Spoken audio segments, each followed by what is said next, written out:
tardes a todas, a todos. Es un gusto verlos.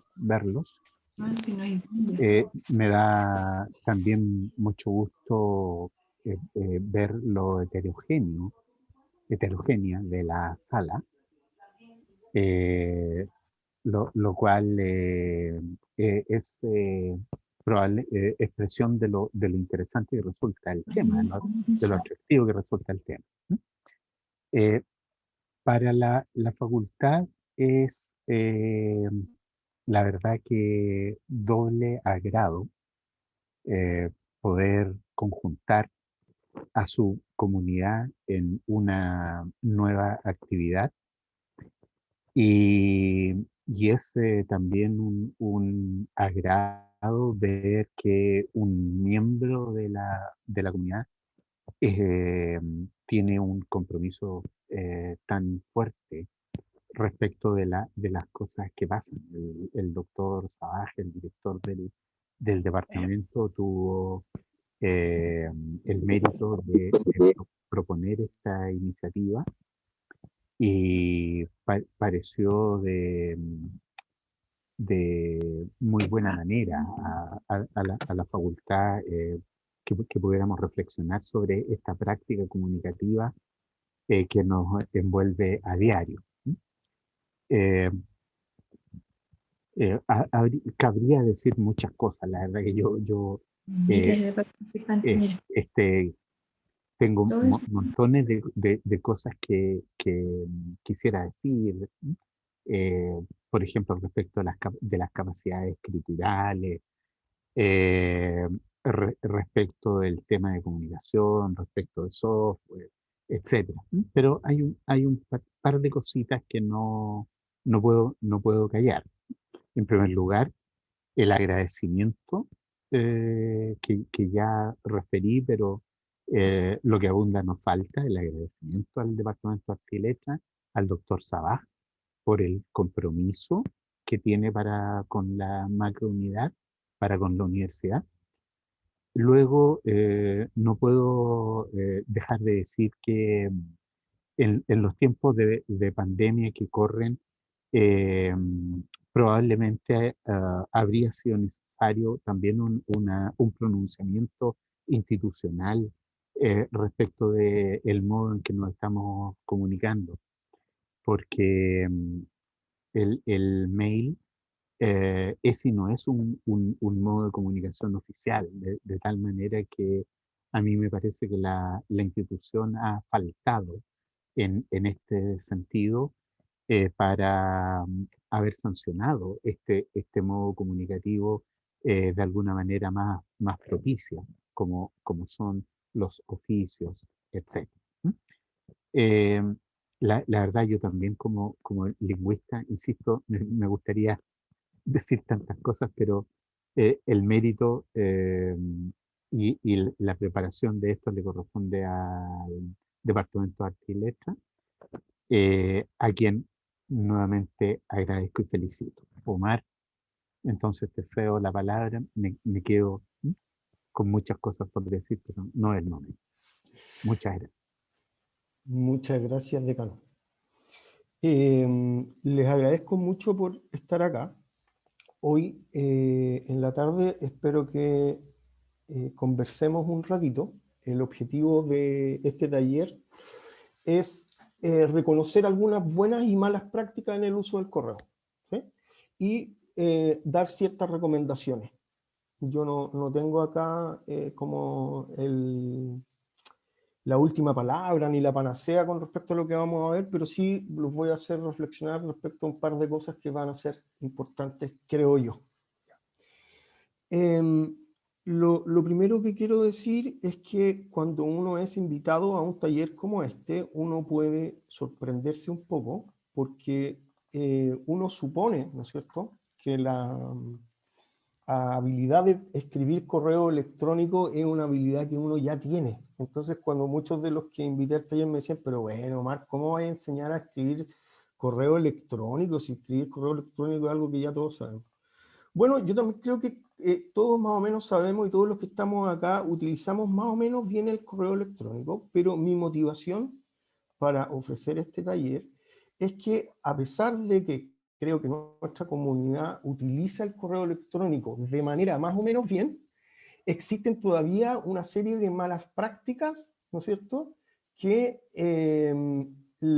las realiza gente que tiene mucha experiencia.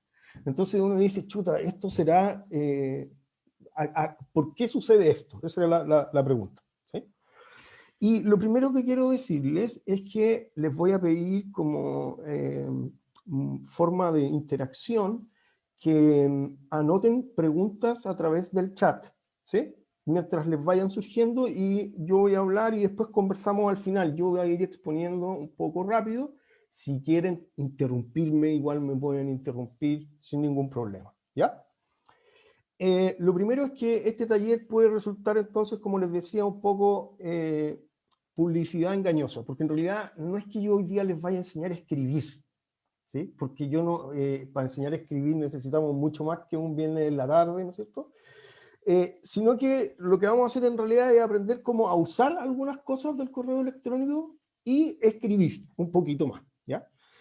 Vamos a partir por una introducción, y esa es la estructura. Vamos a ver una introducción, vamos a hablar antes de partir algo que es antes de la introducción, y lo que vamos a ver son algunas buenas prácticas en la interacción y algunas buenas prácticas en la escritura. Esa es la estructura del taller.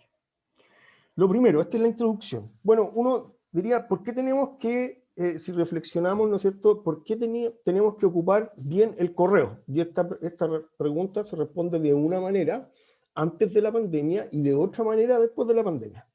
Antes de la pandemia, usar bien el correo, ¿no es cierto?, en mi opinión, tenía que ver solamente con el buen funcionamiento de la organización. O sea, para que las cosas funcionen y nos comuniquemos, ¿no es cierto?, teníamos que ocupar bien el correo. Pero hoy en día, y este también es una de mis motivaciones por las cuales ofrecí este taller y estamos todos juntos acá, es que yo estoy cada vez más seguro que esto tiene un correlato en la salud mental. Es decir, hoy en día en pandemia tenemos que aprender a ocupar bien el correo, porque el correo puede dañar nuestra salud mental. Así de fuerte es lo que estoy aseverando. Y por eso es de eso es lo que voy a hablar en parte. Hay varios fenómenos que ya están investigados, se llaman la fatiga de la pantalla y la fatiga del Zoom, y hay personas que ya están generando algunas estrategias, por ejemplo, para el Zoom, para no cansarse con el uso de Zoom. Se calcula que la pandemia aceleró los cambios del trabajo, porque nosotros antes de esta pandemia también ocupábamos el correo electrónico, y hoy día la necesidad de virtualizar nuestras relaciones laborales se supone que aceleró los cambios en la forma en que realizamos el trabajo unos 10 años, ¿sí?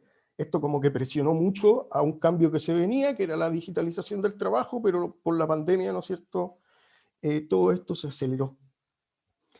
Y esto es bien importante, el buen uso del correo electrónico, porque en las grandes instituciones, como una universidad, lo más difícil es tener un flujo adecuado de la comunicación. En una institución grande lo más común es que existan eventos de incomunicación, eventos de malos entendidos, y esos eventos de malos entendidos y de incomunicación nos cuestan tiempo, nos cuestan estrés, nos cuestan salud mental, ¿ya? Y una cuestión que a mí me ha... sobre todo esto pasa en trabajos donde el conocimiento no está en una persona. Por ejemplo, nosotros en la universidad necesitamos hacer ciertos procedimientos que tienen que aportar distintas partes de la universidad. Entonces, coordinar a las distintas partes de la universidad, ahora que solamente lo tenemos que hacer por correo electrónico, es un desafío mayor que cuando estábamos de manera presencial. A mí me ha impactado, y esto lo digo por parte de los alumnos sobre todo, lo que se conoce con el nombre de alfabetización tecnológica. Esto es cuánto uno sabe ocupar la tecnología, ¿ya? ¿Por qué digo esto? Porque si bien todos teníamos la sensación de que los estudiantes, por ser más jóvenes, tenían un conocimiento bien grande de la tecnología, con el comienzo de las clases virtuales nos dimos cuenta que este conocimiento de la tecnología no era tanto, y que la gente y los jóvenes manejan harto los computadores, pero muchos de ellos los manejan para jugar. Y no saben mucho mandar correo electrónico ni ocuparlos para estudiar, que es una cuestión distinta. Y todos los que hemos estado, todos nosotros que hemos estado este año encerrados, ¿no es cierto? Pensamos en algún momento yo pensé esto en algún momento, que al estar en nuestras casas íbamos a tener una posibilidad de organizar mejor nuestros tiempos, ¿sí? Y en realidad, dependiendo de las condiciones en las que uno se encuentra, esta de estar trabajando en las casas puede resultar una pesadilla, ¿sí? No es mi caso, pero sé que, por ejemplo, las familias que no pueden mandar a su hijo al colegio y que tienen que trabajar y compartir los espacios de trabajo, etc. Entonces, considerando todo esto que estoy hablando como introducción, ¿no es cierto? Lo que uno quiere, en definitiva, es que la organización funcione sin sacrificar nuestra salud mental. Y esto implica no recibir más correos de los necesarios, ¿sí? Y esto implica ocupar mejor el correo electrónico. Los correos electrónicos generalmente se ponen complicados, o uno puede ver que un correo electrónico es complicado cuando hay muchos ciclos documentales. ¿Qué significa esto, los ciclos documentales? Que hay muchas personas que tienen que volver a responder algo, ¿sí? Entonces uno puede ver algunos ciclos documentales de correos que hay que tomar una decisión simple y, no sé, pues el correo uno ve y sale un numerito al lado y dice 27. 27 personas han respondido al correo, y cada vez que esas 27 personas responden al correo, ¿no es cierto?, pasa algo, alguien tiene que leerlo y eso supone una pérdida o Entonces, lo que queremos es no recibir correos más de los correos necesarios. Si los correos tienen muchos ciclos documentales, muchos ciclos de revisión, muchas respuestas a preguntas, la decisión, ¿no es cierto?, es muy lenta. Ese es el símil de lo que estamos hablando. Entonces, una cuestión muy importante para ocupar bien el correo, es reflexionar antes de partir, ¿sí? Si acaso es necesario enviar un correo. Y esto es una cuestión bien interesante, bien importante, ¿ya? Nosotros, y voy a hablar acá, ¿no es cierto? Acá hay gente como la Maggi, que es mi secretaria, con la cual tengo mucha confianza, entonces voy a contar algunas cosas, Maggi, nada íntimo, así que no se preocupe. Muchos de los integrantes de una organización mantienen, por un lado, unos vínculos informales. Muy interesante lo que decía el decano recién, el correo es como una cuestión entre formal e informal, ¿ah? A pesar de que hoy en día tiene valor legal, no es tan informal porque en contexto, ¿no es cierto? Entonces, todos nosotros tenemos vínculos, algunos más, otros menos, informales, ¿sí? Entonces, por ejemplo, la Maggi conoce a muchas personas en la universidad y mantiene muchos vínculos informales cuando, por ejemplo, yo le pido hacer algo. Y gracias a que tiene esos vínculos informales, puede resolver algunas cosas. Pero cuando hablamos de una institución, también necesitamos, ¿no es cierto?, utilizar medios oficiales de comunicación. Pero no todo necesita ser comunicado de manera oficial, ¿sí? Entonces, lo que tenemos que hacer es que como equilibrar lo que podemos hacer a través de un vínculo informal y lo que debemos hacer de manera oficial. Y esto es lo que nos tiene que llevar a la reflexión primero del medio. No sé si han escuchado estos dichos que aparecen acá. Yo voy a dejar estos dichos que aparecen acá, cuando uno va a una reunión y les dicen, esta reunión pudo haber sido un correo. Eso es cuando uno va a una reunión. La reunión es ultralatera, no se tomó ninguna decisión y se limitó a alguien a entregar información. Si una reunión se limita a que alguien entrega información y no hay ninguna decisión que tomar, la reunión pudo haber sido un correo. Pero también hay correos que pudieron haber sido WhatsApp, o correos que pudieron haber sido un tweet, o personas que en realidad, ¿no es cierto?, mandan un correo Y lo que debieron haber hecho era hacer una llamada. ¿Sí? Esto es una reflexión que uno no hace comúnmente. Uno dice, ya necesito algo, voy a escribir un correo. Hay personas, otra persona que está acá, también voy a hablar de ella como Paula Cabezas, que está acá. La Paula no le gusta hablar por teléfono. Entonces no habla por teléfono. Pero eso es porque yo la conozco. Entonces cuando la Paula yo la llamo por teléfono, dice, no, el Omar se tiene que haber equivocado, tiene que haber marcado por error, porque sabe que yo no hablo por teléfono. ¿Sí? Yo sé que si quiero que la Paula me responda algo lo más rápido, le mando un correo. ¿Sí? Hay casos, ¿no es cierto?, con Carla, que también está acá, Carla Andrade, que como me está ayudando en el magíster, me pregunta por el género y me dice, profe, ¿qué mandamos? ¿Mandamos un oficio, un correo o una comunicación interna? O esa reflexión con respecto al género. ¿Sí? Entonces, lo primero que uno tiene que reflexionar es si necesito o no necesito mandar un correo. ¿Sí? Es la primera cuestión. ¿Y en qué momento es mejor hacer una reunión que mandar un correo? ¿Y en qué momento es mejor llamar por teléfono? Y una sugerencia, ¿no es cierto?, es que debemos mandar el correo cuando necesitamos dejar evidencia del trabajo, de una decisión tomada. Pero en el proceso de tomar la decisión puede no ser por correo. Entonces, por ejemplo, ahora yo a veces a la Maggie, ¿no es cierto?, le pido cosas por correo, le digo, Maggie, por favor, mándeme esto, y cuando me lo manda, le acuso recibo por WhatsApp. No le vuelvo a escribir un correo para decirle, gracias, Maggie, recibí su correo. ¿Sí? Entonces uno puede mezclar esto de acuerdo a... entonces aquí viene mi recomendación. Antes de enviar un correo, analice si la información que necesita transmitir es adecuada para este canal o medio. Esto es una cuestión que uno puede parecer tonta, pero no lo es. De acuerdo con su relación con los destinatarios y la necesidad o no de dejar registro de la información. Acuérdese que todavía puede hablar por teléfono. ¿Sí? A mí me gusta hablar por teléfono y echo de menos las llamadas por teléfono. No soy muy bueno, en cambio, en WhatsApp. ¿Sí? No soy tan bueno en WhatsApp. Trabajo con la Carla, que está acá, ¿no es cierto?, la que me pregunta por qué tipo de géneros usar. Y yo en el WhatsApp he recibido críticas porque soy como, escribo una oración o unas palabras. Y la gente, bueno, después podemos hacer otro taller de cómo escribir WhatsApp. Pero lo que estoy diciendo es, yo no le pego al WhatsApp. Cuando empecé a trabajar con la Carla, me mandó en una tarde como 1000 WhatsApp y quedé colapsado. Le dije, yo no le pego mucho al WhatsApp, un correíto o ¿no es cierto?, una llamada. De lo que vamos a aprender hoy, yo diría que hay dos cosas más importantes.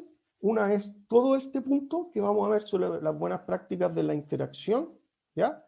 Y la otra es en el otro punto, la calidad en la escritura, y en específico, un aspecto en específico de la escritura. Buenas prácticas en la interacción. No sé si todos los que estamos acá conocen el término etiqueta. La palabra etiqueta también quiere decir reglas de etiqueta, como el manual de Carreño, ¿no es cierto? Normas de buen comportamiento. A eso se refieren las etiquetas. Entonces, hay un autor, se los menciono solamente, que se llama Francisco Yus, un lingüista que ha estudiado lo que se llaman las reglas de comportamiento en la Internet. O sea, se llaman netiquettes. Eso es lo que... Y bueno, ¿y de qué se trata? Ser cortés yo no voy a hablar de la red, sino que voy a hablar específicamente del correo. Bueno, cortés significa tener en cuenta al lector, al destinatario, ser amable con él y ser respetuoso de su tiempo. Eso lo más importante es que yo, ¿no es cierto?, soy cortés en la medida que me represento bien al lector y respeto su tiempo. Y con respecto a las netiquettes, ¿no es cierto?, hay una parte esencial que técnicamente se llaman las fórmulas de tratamiento, los saludos y las despedidas. ¿Ya? Y aquí la reflexión que hay que hacer entre el exceso y la carencia de cortesía. ¿Ya? Me explico. No sé si todos están viendo la tablita primero, ¿cierto? Entonces, en la tablita piensen en la relación entre los dos participantes. Por ejemplo, la secretaria que le escribe un correo a su superior. El superior que le escribe un correo a la secretaria. La secretaria que le escribe a otra autoridad superior que no es su autoridad, no es su superior directo, por así decirlo. De una secretaria a otra secretaria, de un estudiante al profesor, de un profesor a otro profesor, del profesor a la autoridad, etc. ¿Ya? Bueno, dependiendo de la relación entre los participantes, uno tiene que utilizar ciertas fórmulas de tratamiento, ciertos saludos y ciertos tipos de despedida. ¿Sí? Por ejemplo, cuando yo le escribo a mi secretaria, como yo le escribo todos los días, hablo por teléfono, etcétera, yo ni siquiera le digo estimada Maggie. Yo le digo Maggie o hola Maggie. Pero eso es porque es mi secretaria. Me ha tocado escribirle a la Catherine, ¿cierto? Que también está acá. A la Catherine le digo más, hola Catherine, y soy más cuidadoso, espero que esté bien. ¿Por qué? No es mi secretaria, le escribo, ¿no es cierto? Ahora, me ha pasado también, el otro día conversaba con el profesor Simunovich, que le parecía esta fórmula muy poco cortés, muy poco amable, que es la fórmula estimado. Cuando alguien no menciona su nombre, dice estimado. ¿Mm? Lo que quiero decir es que uno también se puede ir para el otro lado y, por ejemplo, ocupar la palabra en la fórmula de tratamiento querido, cuando en realidad uno no... Yo en la universidad le pongo querido a alguien que estimo y quiero. Y hay otras personas que estimo nomás, que no las quiero. ¿Sí? Cuando uno recibe, por ejemplo, yo recibo a veces de algunas autoridades una fórmula de tratamiento que me parece a mí poco sincera. ¿Ah? Porque me dice, apreciado director. Chuta, eso es como, esto como impuestamente cortés. Es como una impostura. Valeria.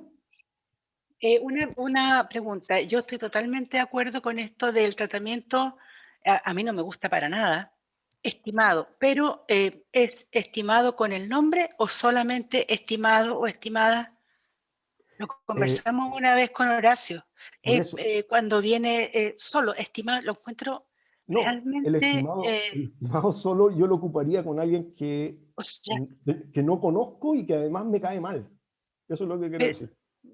se usa ahora, y Sí. a mí realmente me enferma, no me van a disculpar, pero estimada tal cosa. Pero, ¿de dónde salió eso? Sí, entonces uno puede poner estimado, estimada Ya. con el nombre o con el cargo. A eso voy. Puedo poner ¿Hay una estimado diferencia o director, no? estimado, sí, porque, por ejemplo, cuando yo le estoy escribiendo a alguien en la universidad por algo oficial, pero que tengo confianza con él, le escribo Ya. por el nombre y le digo estimado. Si le escribo a un profesor, le digo querido, ¿sí? Pero no le digo a alguien así, yo no sé si alguien a mí me aprecia, así como para que me escriba apreciado. No, O no me también hay siento otro que es respetado o respetada, respetado. que aparece por ahí. Bueno, Sí, y sí, también me parece como excesivo a mí, no sé ustedes, pero es una reflexión que hay que hacer. Entonces, esto parece obvio de nuevo, ¿no es cierto? Use la fórmula de tratamiento, los saludos y las despedidas de acuerdo con la relación que tiene con el destinatario, use las netiquettes de manera adecuada, de acuerdo con la naturaleza del intercambio. Entonces yo les cuento una experiencia de una interacción por correo electrónico que tenemos con un profesor de Estados Unidos que se llama Clay Spinuzzi, que de hecho de él voy a enseñar, la última parte es de él, ¿no? ¿Sí? Entonces, cuando empezamos a escribir con este profesor, a mí me chocaba mucho porque este profesor, que es experto en retórica y en escritura, al segundo correo electrónico nunca más me saludó y nunca más se despidió. Entonces, ni siquiera... entonces, cuando escribe dice Omar, bla, bla, bla, bla, bla, bla, bla, bla, bla, y no he hablado con él hace, no sé, pues hace 7 meses. Y después decir, y al final me dice, hagamos esto entonces. Y ni siquiera después se dice, nos vemos, nada. Uno puede decir, pucha, que es poco cortés este gringo. Pero en realidad, yo no necesito despedirme siempre de la gente, ni saludarla tan cortésmente cuando lo que hay, ¿no es cierto?, una relación de trabajo y uno tiene un... Vamos bien hasta acá, ¿cierto? No nos estamos quedando Profesor, dormidos. Sí, Daniel. tengo una consulta. ¿Qué pasa, por ejemplo, cuando ciertas formas de expresarse son propias del idiolecto de cada emisor? En el caso personal, yo acostumbro a decir estimado o estimada a cualquier persona con cordialidad y respeto en presencia de ellos o vía correo, pero no con una visión como lo que presentaba el profesor Horacio, por ejemplo. ¿Qué pasa en estos casos cuando, por ejemplo, es parte del idiolecto de la persona el Ya. expresarse así con cordialidad? A ver, la idea de idiolecto es la forma en que una persona particular utiliza el lenguaje. Es de la forma en que Daniel Michea utiliza el lenguaje. ¿Listo? Y en realidad lo que estamos tratando de hacer acá es establecer convenciones sociales. Las fórmulas de tratamiento son convenciones sociales. ¿Ya? Y si alguien por correo, ¿no es cierto?, esto es independiente del idiolecto, esto más bien cultural, social, le escribe a otra persona y no dice su nombre y le dice solo la fórmula que es estimado, a alguien le parece como un poco más rudo. Eso a mí por lo menos me pasa. ¿Ya? No sé si alcanzo a responder lo que me pregunta Daniel, pero lo podemos conversar después. Mire, la principal diferencia que sucedió en el mundo con el surgimiento de las tecnologías de la información y la comunicación, específicamente el correo electrónico, es que se trastocaron la imagen tradicional que tenía la comunicación. Lo voy a explicar de forma bien sencilla. Me estoy refiriendo específicamente al emisor y al receptor. ¿Sí? Entonces, en la escritura, cuando uno escribe un libro,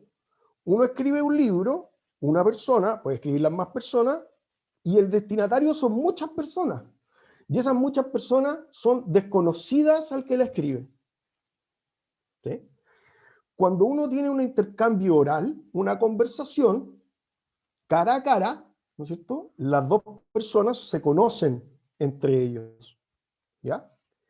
¿Qué pasó con el surgimiento de la comunicación digital? Bueno, que estas diferencias se rompen. Pues. Entonces, por ejemplo, hoy día yo puedo conversar con alguien escribiendo lo que hacemos por WhatsApp. WhatsApp no es que en realidad estemos conversando, sino que estamos escribiendo ¿sí? Entonces, ¿qué es lo que pasó entre conversar? Esto es lo que quiero que reflexionen, conversar, luego escribir una carta y luego el correo electrónico. Entonces, todo este camino en el desarrollo de las tecnologías. Y básicamente, hay una cuestión de la relación entre los participantes que es lo más fuerte.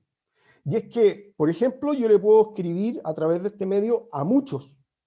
Le puedo escribir a muchos que pueden ser reconocidos entre ellos. Por ejemplo, si los mando con copia. ¿Sí?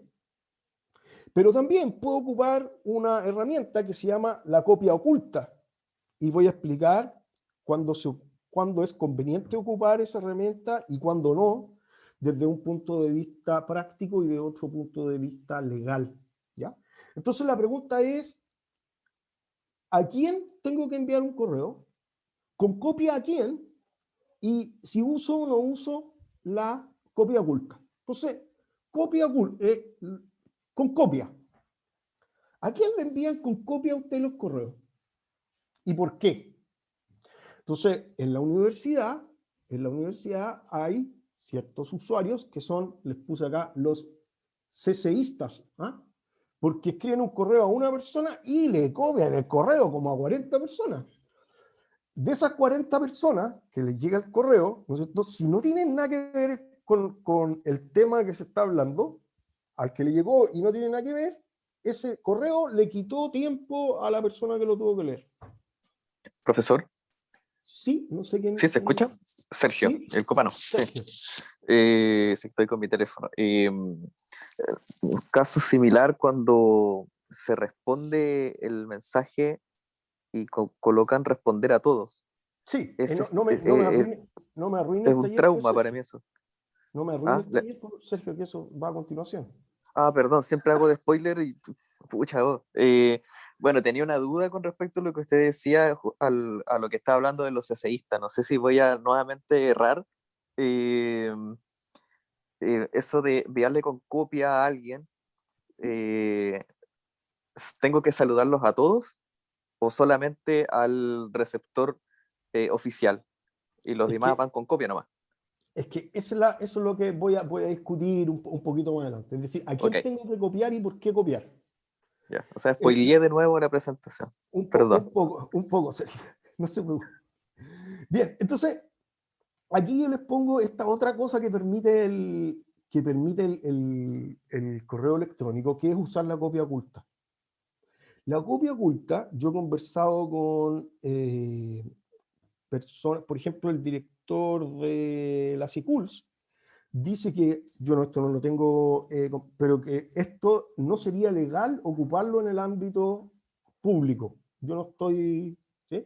Es una mala práctica ocuparlo. ¿Por qué? Porque esto es como tener un destinatario oculto. Es decir, está el destinatario, el que va con copia y el que va con copia oculta. Entonces, el destinatario y el que va con copia no saben que este otro también recibió esa comunicación.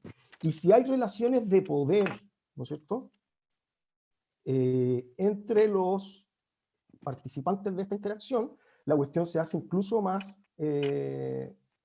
complicada. Entonces, por ejemplo, yo antes, hace muchos años, antes que llegara a la universidad, tenía un jefe que hacía un pésimo uso de las copias ocultas. Entonces, ¿cómo lo hacía? Miren qué es lo que hacía. Entonces, estaba mi jefe, estaba yo, y abajo mío había un subordinado. ¿Sí? Entonces, mi jefe me pedía que yo tenía que dirigir una pega hacia mi subordinado. ¿Ok? Yo tenía que... entonces, a veces, ¿no es cierto?, él le pedía cosas a mi subordinado con copia oculta a mí. No sé si me entienden, pero eso implicaba, ¿no es cierto?, que yo sabía algo que mi jefe le había pedido a mi subordinado y que mi subordinado no sabía que yo lo sabía, que se lo había pedido. ¿Qué genera esto? Genera disrupción genera desorden en la organización. ¿Sí? Entonces, ¿cuándo solamente yo recomiendo utilizar la copia oculta? Esto se lo enseñé por lo demás a la Maggi cuando hace un tiempo. Es cuando los destinatarios son muchos. Si los destinatarios son muchos, digamos más de 8, más de 8, conviene ocupar la copia oculta por una cuestión técnica que es el spam. No sé si ustedes saben, el Rodrigo cacha esto, ¿no es cierto? Nuestro Rodrigo Galvez cacha esto, que cuando uno manda estos correos que nos llegan de la universidad y en el campo destinatario o en el campo CC vienen 60 correos electrónicos, 80 correos electrónicos, hay unos robots en internet que lo que hacen es meterse a los correos y robar, ¿no es cierto?, toda la información de los correos. Entonces, por una cuestión de seguridad, más bien, ¿sí?, yo envío, cuando hay más de 8 personas en los destinatarios y que además esas personas no tienen por qué enterarse si es que yo les mandé un correo a quién, se las mando con copia oculta. Si estoy citando a 5 personas, se las mando con la copia. Entonces, la recomendación es no enviar con copia oculta, a menos de que haya una cantidad de destinatarios muy grande que pueda implicar que el spam, que alguien me robe el correo para hacer uso de spam. ¿Sí? Esa es la recomendación. Ahora, les voy a poner otro ejemplo. a propósito de esto, ¿a quién enviar un correo con copia a quién, usar o no la copia oculta? Entonces yo les voy a, todos los meses, ¿no es cierto? La encargada de compras de la universidad nos pide a todos los directores de la universidad que le demos la información sobre un ítem para pagar un gasto de fotocopias. ¿Ok? Y esa información me llega a mí con copia a la Maggi, que es mi secretaria. ¿Cierto? Yo, en general, nunca tengo la información del ítem. Y, por otro lado, la Maggi siempre lo tiene. ¿Sí? Ahora, el pago de la fotocopia es una cuestión que ni siquiera necesita autorización mía, porque en realidad las tenemos que pagar. Si yo no le puedo decir a la Maggi, oiga Maggi, no le pague las fotocopias, ¿sí? Entonces yo me pregunto, la persona de abastecimiento me manda con copia a mí, ¿no se lo debería mandar a la Maggi nomás, el correo? Esto es lo que yo reflexiono. ¿Sí? Este tipo de cosas, porque finalmente yo leo un correo, me piden una cosa a mí que yo no me la sé. ¿Ok? Entonces, este es un ejemplo respecto de a quién, desde el punto de vista del emisor, de quien escribe, ¿no es cierto? ¿Quién mandar con copia a quién? Etc. Ahora, otra pregunta que nos hemos preguntado muchas veces, y aquí también, voy a sacar los trapitos, no, pero aquí he peleado harto con la Maggi también por esto, ¿cierto? ¿A qué hora es adecuado enviar un correo? Y aquí también hay una ley, y esta ley es cada vez más estricta. Lo que dice la ley es que uno tiene que recibir correos laborales en horarios de trabajo. ¿Sí? Eso es lo que dice la ley. ¿Sí? Entonces, uno no debería recibir ni siquiera contactos laborales durante los fines de semana. ¿Sí? Entonces, ¿por qué esto es como lo que nos pasa siempre con la Maggi? Porque la Maggi trabaja 7 días a la semana, a la hora que entonces me mandan los correos y bueno, tenemos una relación, yo le respondo, a veces le respondo, no hay ningún problema, ¿sí? Pero en rigor, hoy en día que estamos conectados todo el día al correo electrónico y que deberíamos respetar al máximo esta ley y nadie debería enviar correos fuera de la hora de trabajo, menos mandar ni una cuestión durante los fines de semana. Esto yo mismo lo hago, no es que yo sea un santo, ¿sí? Yo mismo mando cosas los fines de semana, pero he ido reflexionando y finalmente salió una herramienta que podemos ocupar. Y esta herramienta, no sé si todos la ocupan o la conocen, ¿qué es esto? Entonces, escriba los correos a la hora que te quiera, pero envíelo solamente en la hora de trabajo. Y para esto no sé si ustedes conocen la herramienta de programar envío. ¿Sí? En la herramienta se las voy a mostrar rápidamente, porque voy a hacer algún... Entonces, miren, cuando uno está en el correo electrónico, si yo redacto un correo, acá abajo están viendo, ¿cierto? Yo en vez de poner enviar, le puedo poner programar. Yo no estoy viendo. Entonces... No, no se ve, profe.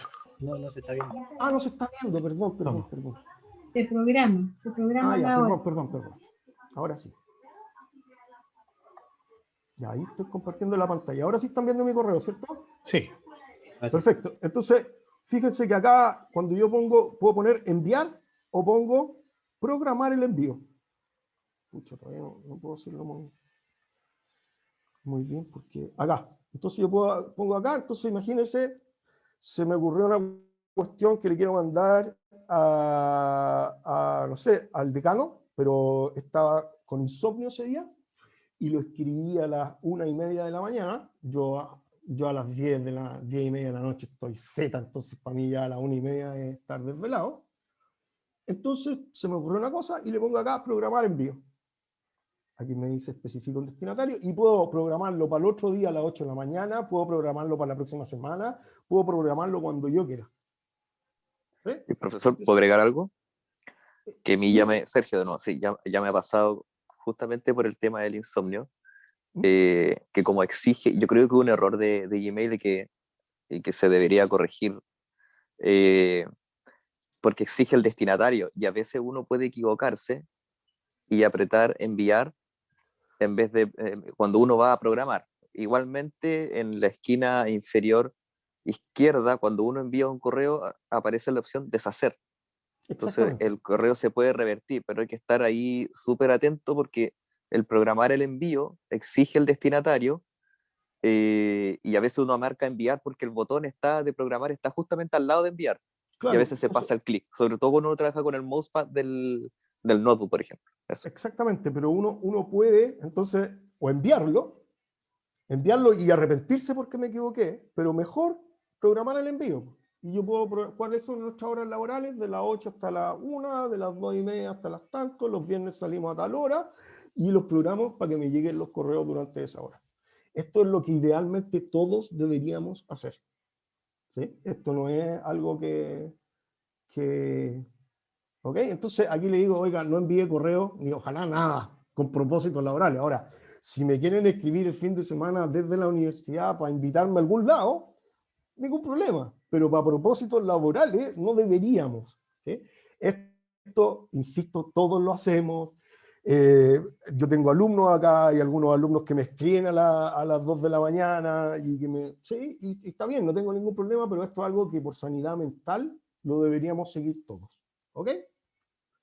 Aquí estamos con lo que dice, lo que decía Sergio hace un rato, es que es por el lado de quién responde. Por el lado del quién responde. Y cuando la pregunta es, ¿cuándo debo responder un correo? No todos los correos que recibo los tengo que responder. ¿Cuándo tengo que acusar recibo? ¿Con copia a quién tengo que acusar recibo? Y aquí también tengo a unos identificados que se llaman los acusos recivistas, que acusan recibo por todo. Y en realidad uno no tiene que acusar recibo por todos. Hay otro fenómeno que yo lo llamo acá el fenómeno de los enamorados. No sé si ustedes cuando estuvieron enamorados, ¿no es cierto? Uno hablaba por teléfono y uno decía al otro, oye, ya, corta tú. No, corta tú. No, pero corta tú primero. Esto tal vez es demasiado viejo el ejemplo que le estoy dando, pero a uno, cuando, el Rodrigo me entendió, parece, se le cayó el cabello. Como que pasa lo mismo en los correos electrónicos. Como que dice, gracias, acuso recibo, gracias a ti, nos vemos. Eso no puede pasar en los correos electrónicos. Es decir, no todos los correos los tengo que acusar recibo, y menos, nunca jamás, tengo que acusar recibo con copia a todos. Porque acusar recibo con copia a todos, lo único que hace es gastarle la mente al todos. ¿Ok? Entonces, otro ejemplo, aquí también los que lo lean, ¿no es cierto? Si en un correo se pide una acción, ¿qué y cuándo responder? Bueno, depende de cuánto tiempo necesito para responder a la acción. Entonces, por ejemplo, esta es una mala práctica. Esto es algo que no hay que hacer. Una persona le pide a B un documento. B responde a los 2 minutos. Lo busco y te lo envío. ¿Sí? Y a los 5 minutos responde B, adjunto va a lo solicitado. Ustedes ven el problema en esto, ¿cierto? ¿O no lo ven? El problema es que B mandó un correo de más. Que dice, se lo busco y se lo envío. Si lo voy a mandar, mejor esperar y lo manda nomás. Ahora, si yo me voy a demorar más de lo conveniente, en darle respuesta a algo, porque me voy a demorar mucho, ahí sí que le digo, espérame. Y ahí sí que le respondo al tiro. Entonces, aquí va las recomendaciones. Bueno, responda a los correos solamente lo estrictamente necesario. ¿Sí? No deje correos importantes, aquí, perdón, es sin responder. Nosotros tenemos autoridades en la universidad que se están haciendo conocidas por no responder los correos. ¿Sí? Y autoridades importantes que manejan cuestiones importantes como del área de personal, del área financiera, y hay personas que simplemente no les mandan correo y no responden los correos importantes. Y en cambio, otros correos acusan recibo y uno dice, chuta, ¿para qué acusar un recibo esta cuestión? ¿Sí? Entonces, esta es una propuesta, una idea, o es por lo menos lo que yo ocupo lo que llamo la lógica por defecto de la no conducta. Es decir, cuando a mí me citan a algo, yo solamente respondo si es que no puedo ir.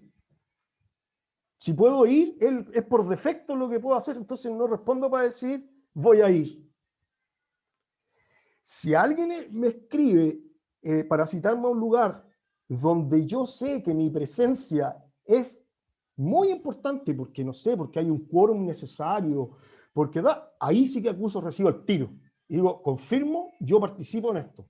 Porque, no sé, por una comisión que depende de 4 personas y si no estoy yo no hay quórum. ¿Me entienden, no?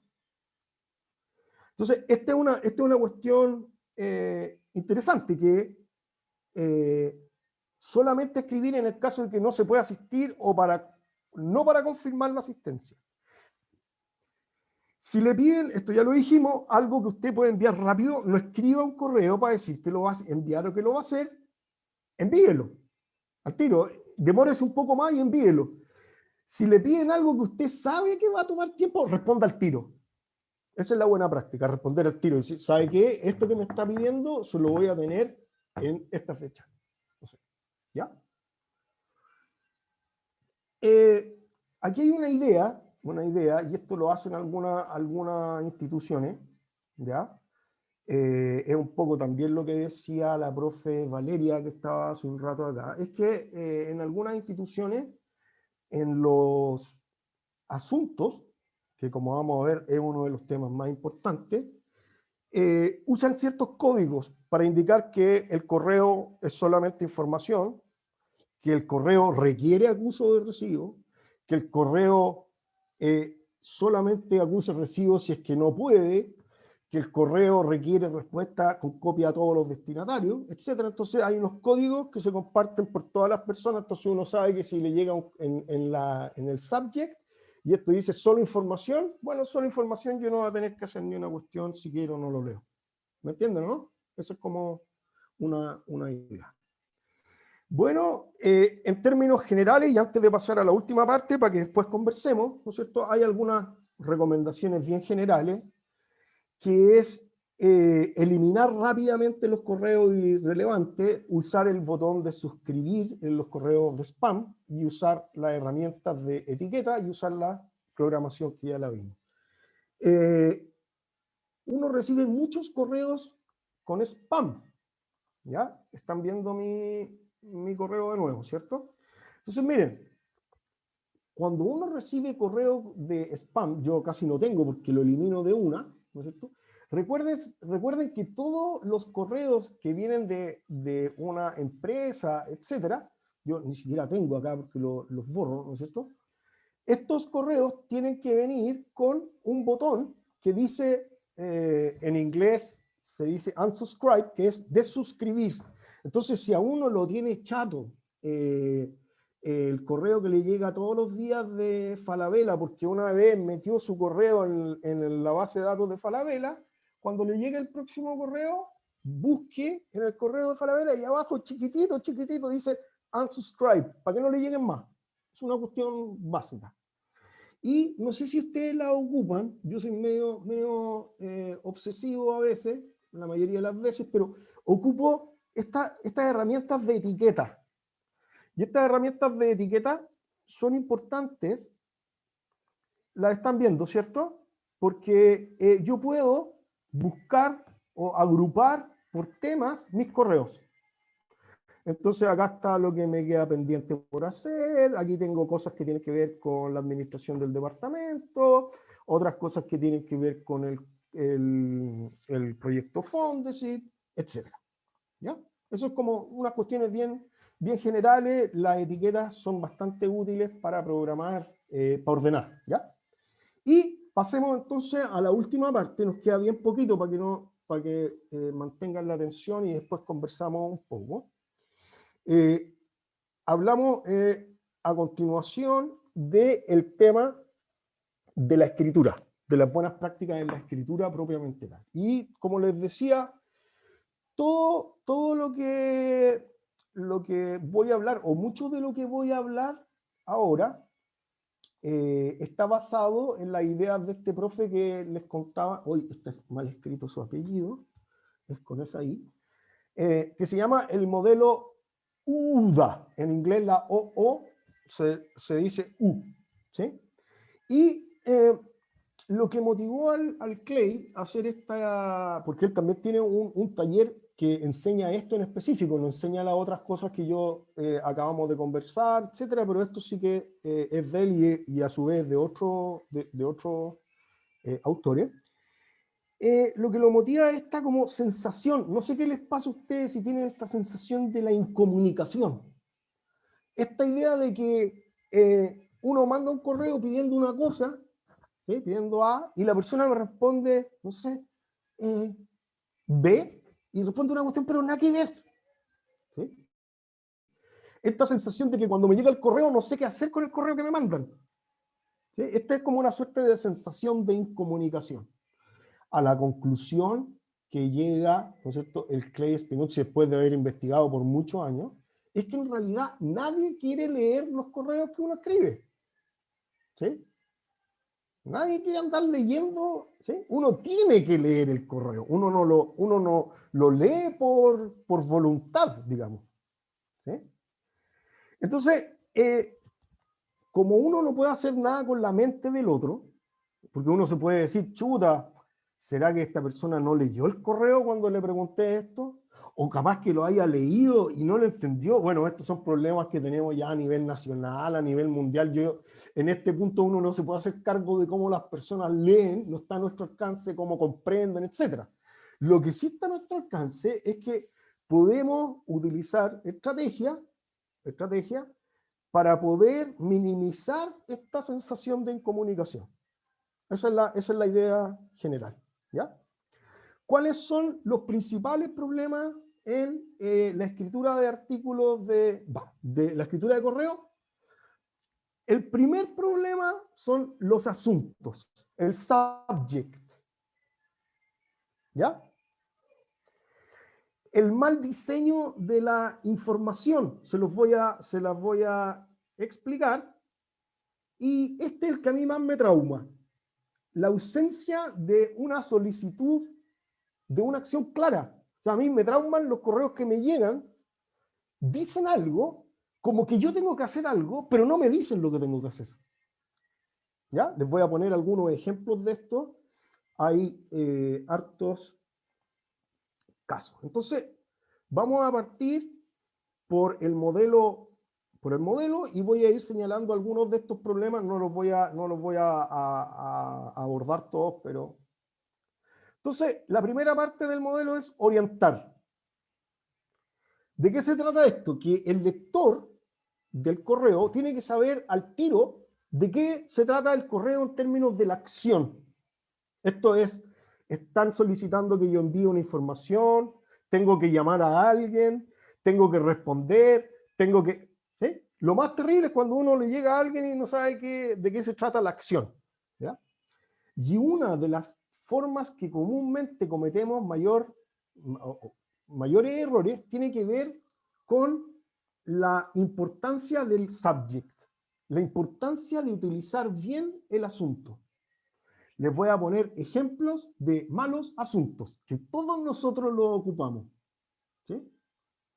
Estos son malos, le ha llegado a ustedes, ¿no sé? Entonces, uno lee el correo y dice, invitación, pésimo subject. ¿Sí? O dice, pregunta. O dice, documentos.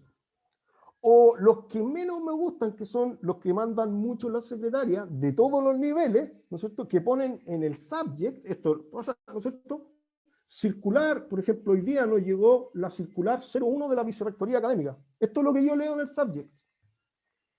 ¿Es amigable este subject conmigo? ¿Me importa a mí cuál es el número de una circular? ¿Me importa a mí de quién viene la circular? Tampoco, ninguna de las dos. Esta es una mala práctica, poner en los subjects este tipo de subjects. Comunicación interna 13. No tengo idea de qué se trata. ¿Sí? Entonces, ¿qué me pasó a mí hoy día? Que, bueno, yo ya conozco que todos los años la circular 1 de qué se trata. ¿Sí? Pero como me dice circular 1 de la vicerrectoría, tengo que ir a abrir, no dice nada más, tengo que ir a abrir el adjunto. Tengo que abrir, leer el adjunto, y después de leer las 3 líneas del adjunto, tengo que darme cuenta que en realidad no me interesaba y ya perdí tiempo y ya llegué a una cuestión. Estos son buenos asuntos. Invitación a ceremonia de inauguración del programa de magíster del discurso. Es muy largo, sí, pero leo el subject y ya sé el asunto, ya sé qué tengo que hacer, pues. Ya sé de qué se trata.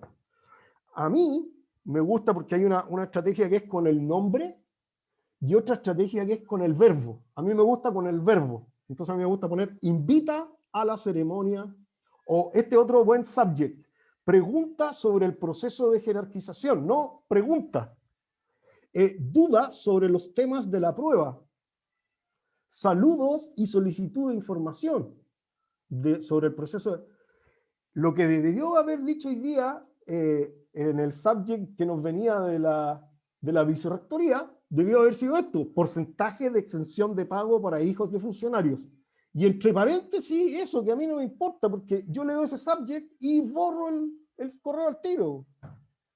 Y no tengo que ir a abrirlo, y no tengo que ir a hacer. Esto es interesante porque conviene, ¿no es cierto?, si queremos ser corteses con nuestros lectores, que les demos la información que realmente necesitan. Entonces, este es un desafío para la forma en que nos organizamos en la universidad.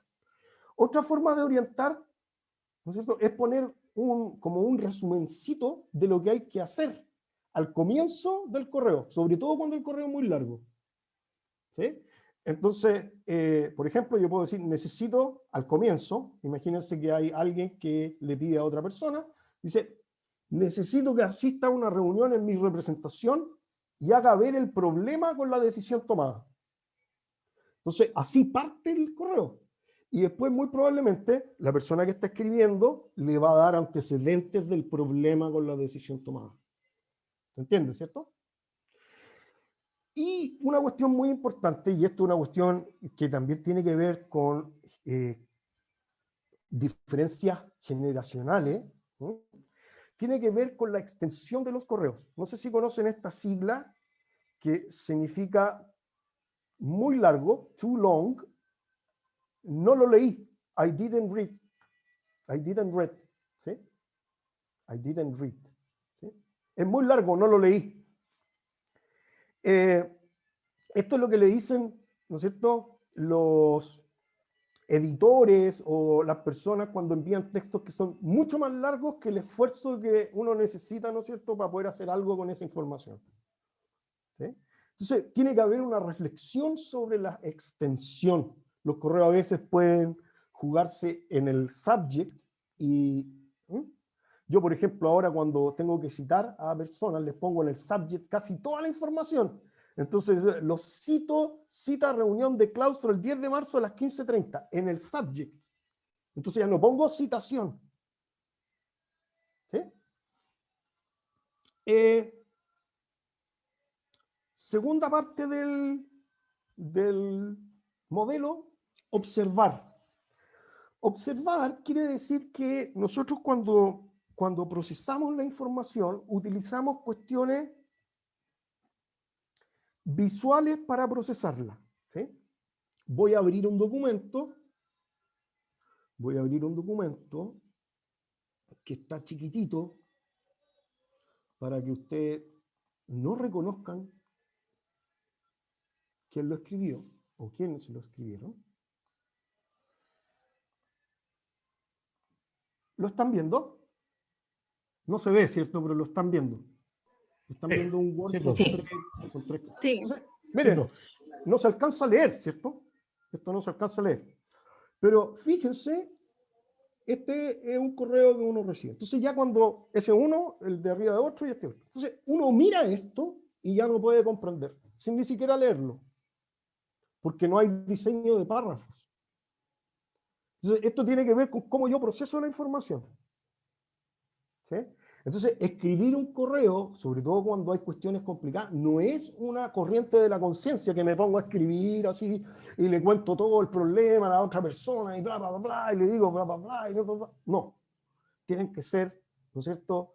Yo tengo que poder ver. ¿Sí? ¿Y cómo puedo hacer esto de ver? Por lo demás, miren, algunos de estos correos que están acá son de profesores de castellano, por un lado, y otros de diseño. Entonces, como raro, profesores que no diseñan, diseñadores que no diseñan sus párrafos. Es como especial. ¿Cómo puedo organizar? Bueno, usando elementos paraverbales. Los elementos paraverbales son los títulos, la tipología, la negrita, las mayúsculas, las viñetas, etc. Usar el diseño de párrafos, y esto es una recomendación bien básica, digamos, y no tiene mucho sustento teórico, sino que más bien práctico. Cuando uno escribe, y esto es muy en general, una oración no puede ser un párrafo. ¿Sí? Un párrafo en general tiene que tener unas 3 o 4 oraciones. Y yo lo que sugiero es que no escribir oraciones muy largas, que tengan más de 3 líneas. Esto no es una cuestión fundamentada en la teoría, sino que en la práctica. Simplemente cuando uno escribe una oración de más de 3 líneas, la posibilidad de embarrarla en el mensaje es muy alta, y la posibilidad de que el lector no me entienda lo que usted está escribiendo es muy alta también. ¿Sí? Entonces, por ejemplo, si yo quiero hacer una estructura posible, puedo saludar a alguien, resumir lo central de mi correo, y puedo usar esto, por ejemplo, antecedentes, como un subtítulo, y después ponerle la solicitud como otro subtítulo. Entonces, y esto separado. Entonces, cuando a mí me llega esto, veo claramente dónde está el saludo, leo lo que sigue, que son ese resumen de lo central es, necesito que me representes en esta reunión, y después le doy los antecedentes, y después le doy la solicitud, porfa, anda tú a esta, y le repito la información. ¿Sí? Siguiente parte del modelo, estamos terminando casi, decidir. Entonces, la parte de decisión ya no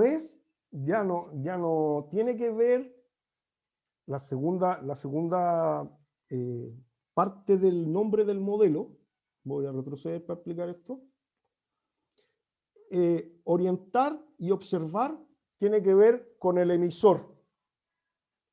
Decidir y actuar es algo que el emisor le dice al destinatario.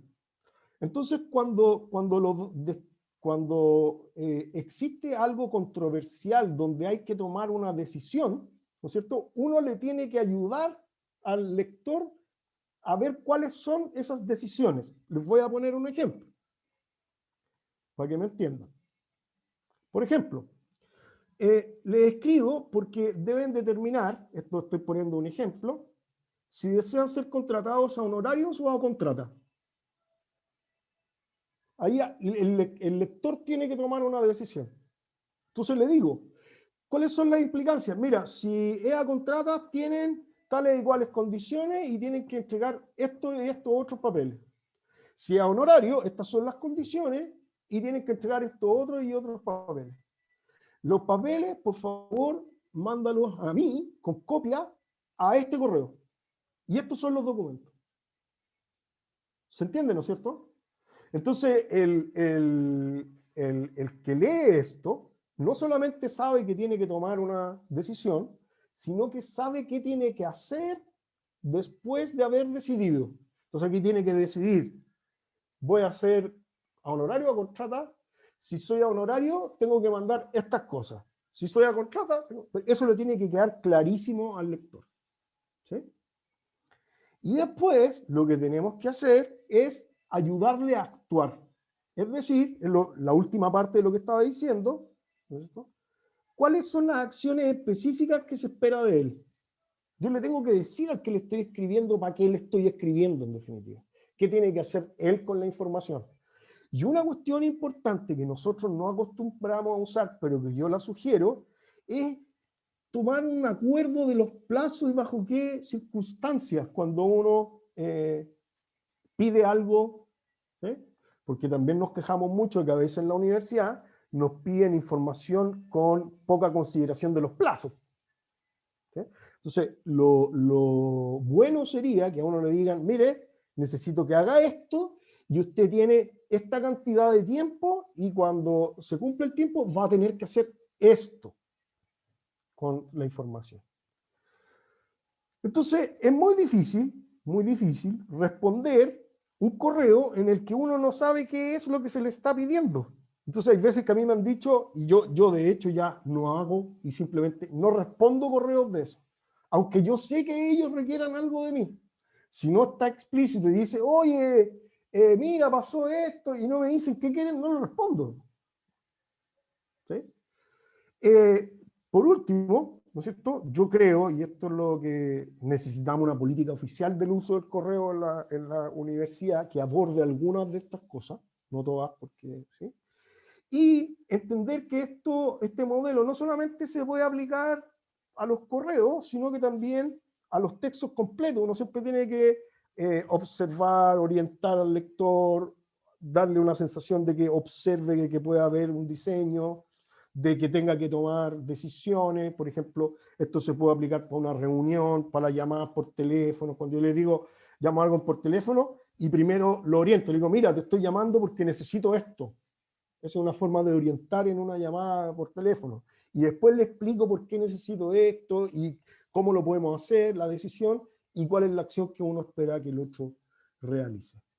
Esa es mi presentación. Les doy las gracias por su atención. Me tomé mucho tiempo. Espero que podamos conversar un poquito y me digan qué les pareció estas cosas que conversamos.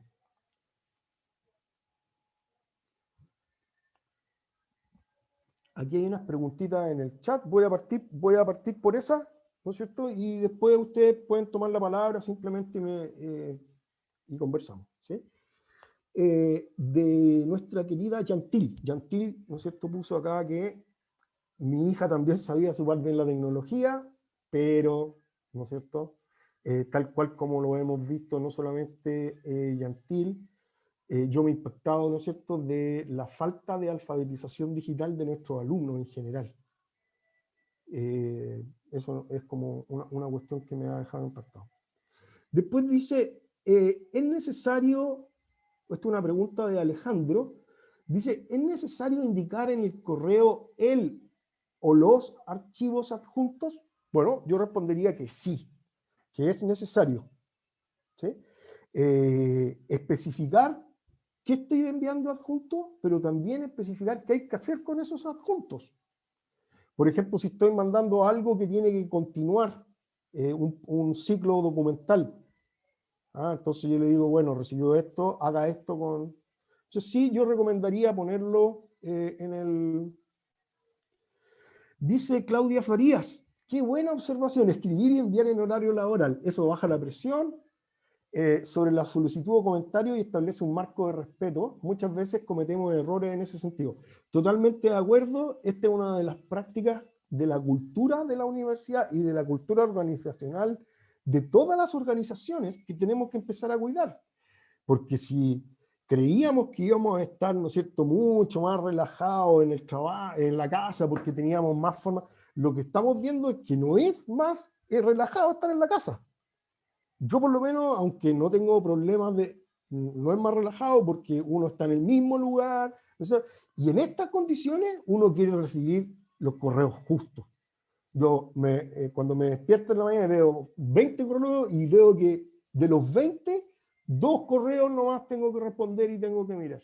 Entonces ahí le aprieto de suscribir para que no me lleguen más si son spam, y los otros los borro al tiro nomás. Si no me interesa los borro al tiro, ¿sí? Porque hay que mantener como una sanidad visual, ¿ya? Noemí Godoy pregunta, ¿cómo enseñarles a nuestros alumnos de enseñanza básica y media a enviar un correo formal? ¿Hay alguna bibliografía que hable de eso? he visto en varios casos que son bastante informales. Muy de acuerdo, Noemí. Esto también, yo no sé si es como generacional o que yo en la vida real, digamos cara a cara, también trato de ser muy respetuoso, ¿sí? Con las personas, etcétera. Soy bastante informal, yo no soy muy formal, pero sí que trato de ser amable. Me ha impactado algunas veces que he recibido correos de estudiantes, y no estudiantes de la U, ¿sí? Por ejemplo, estudiantes de otra parte, estudiantes de pregrado, de una universidad extranjera, y el correo llega así, y es como escribir correos como los que yo estoy enseñando, pero que en realidad no se pueden escribir así, porque son personas que no conozco, que deberían, ¿no es cierto?, tratarme, explicarme, darme un poco más. Entonces, de repente recibo correos de un profesor, necesito que me mande este trabajo que usted tiene. No sé quién me lo está pidiendo, no sé quién es, no sé por qué. Entonces, eso tiene más que ver con cuestiones de trato en general y no sé, a veces creo que es generacional, ¿sí? Como que piden las cosas.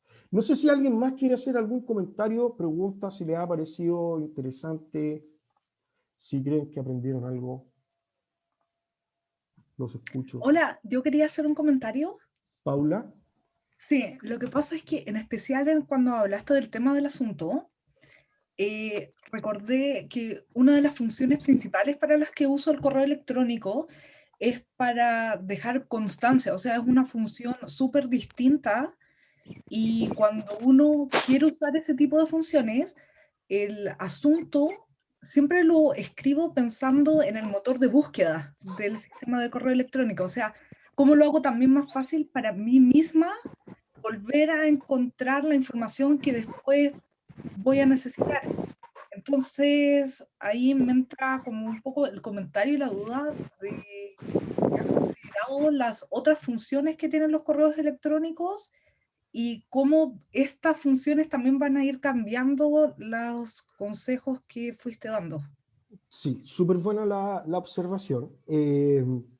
Claro, yo estoy hablando específicamente del uso del correo electrónico en contextos laborales. Y en contextos laborales uno ocupa el correo electrónico para cosas más o menos establecidas, ¿sí? Pero claramente van a cambiar estoy de acuerdo, es decir, tendrían que cambiar estas estrategias de acuerdo a las distintas funciones. Pero quiero resaltar una cosa que dijo la Paula con respecto a la búsqueda, ¿sí? Nosotros ocupamos mucho el correo para buscar correos electrónicos. Y si yo le puse un mal asunto, ¿no es cierto?, es súper difícil encontrarlo, el que yo quiero buscar, ¿sí? Por ejemplo,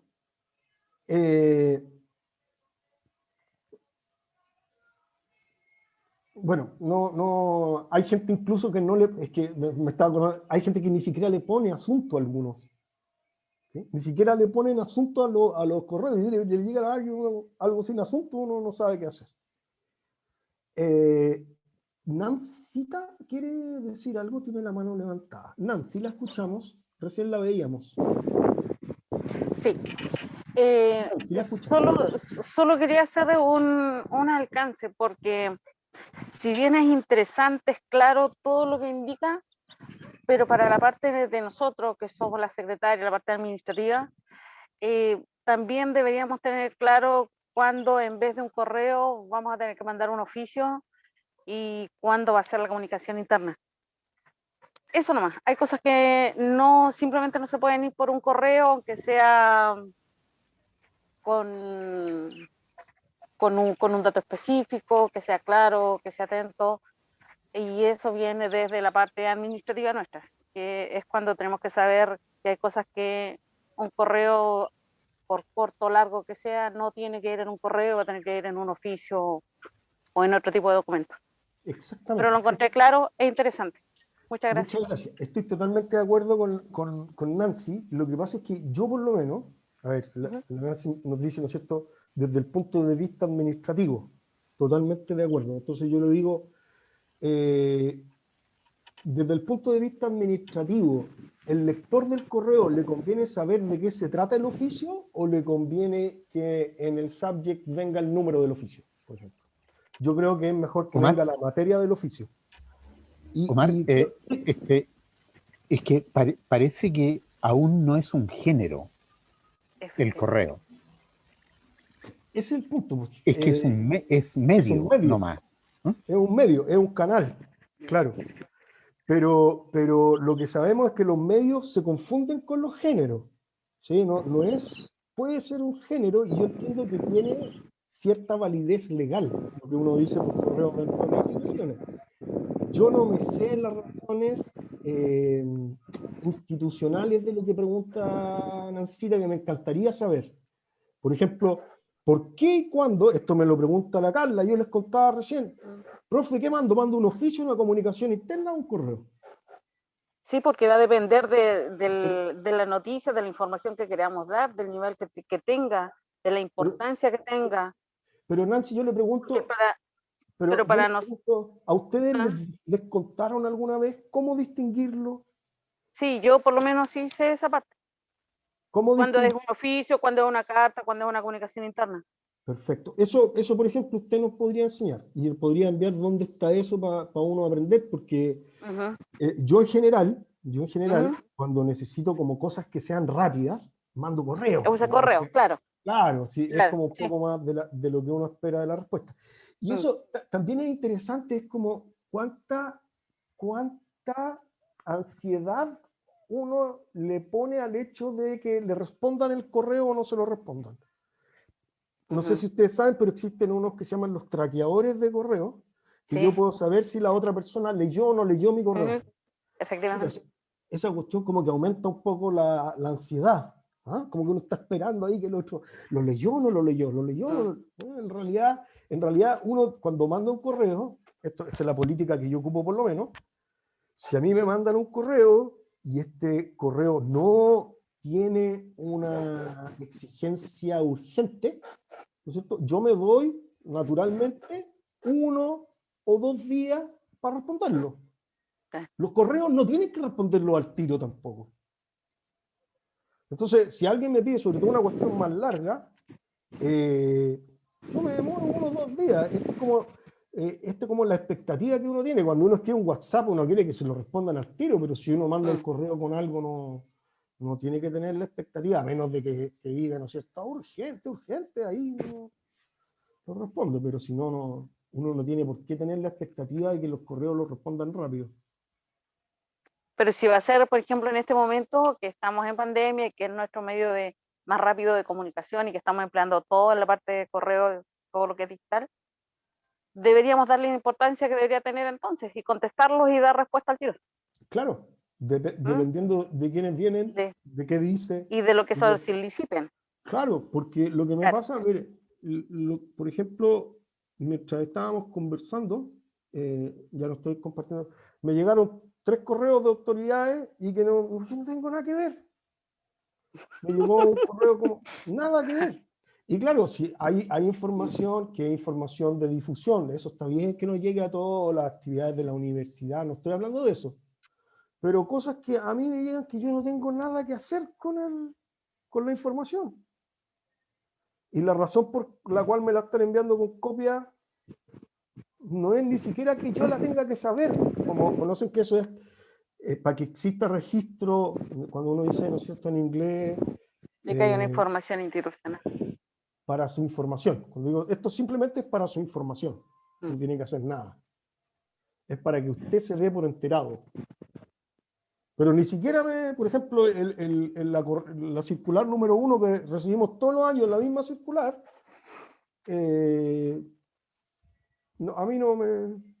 Y si yo supiera, ¿no es cierto?, en la línea, el subject, lo borro al tiro, pues ni siquiera me doy la lata de abrir el adjunto.